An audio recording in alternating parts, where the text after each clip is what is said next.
In Veneto, come in Italia, nel settore edilizia le malattie professionali stanno aumentando, che è un dato da non leggere solo negativamente. Perché? Perché finalmente emergono. Negli ultimi anni le denunce di malattie professionali nel settore delle costruzioni hanno registrato un incremento significativo, confermando come la tutela della salute dei lavoratori rappresenti una delle principali sfide per il comparto edilizio. I dati confermano la necessità di mantenere alta l'attenzione. In Veneto, nel settore delle costruzioni, le denunce di malattie professionali sono passate dalle 417 del 2020 alle 981 del 2024, a fronte di un comparto che occupa circa 150.000 lavoratori.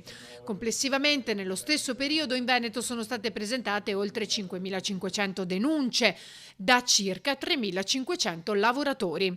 Disturbi muscoloscheletrici, patologie osteoarticolari, esposizione prolungata ad agenti chimici, vibrazioni e rumore sono tra le problematiche più diffuse nei cantieri, con effetti che spesso emergono dopo anni di attività lavorativa. Per approfondire il fenomeno e rafforzare gli strumenti di prevenzione, Formedil Artigianato Veneto ha promosso un convegno dedicato al tema. Noi purtroppo ci leghiamo solo al fatto di dire mettiti il caschetto, metti i DPI, mettiti gli occhiali, perché segando con una molla flessibile, per dire, si può perdere un occhio, e questo magari lo facciamo solo, lo mettiamo solo per non prendere la multa. Prendere la multa o essere sanzionati gli organi competenti. Diciamo che questa cultura deve essere cambiata, perché bisogna tener conto che dobbiamo comunque farlo, perché ci può nuocere la salute.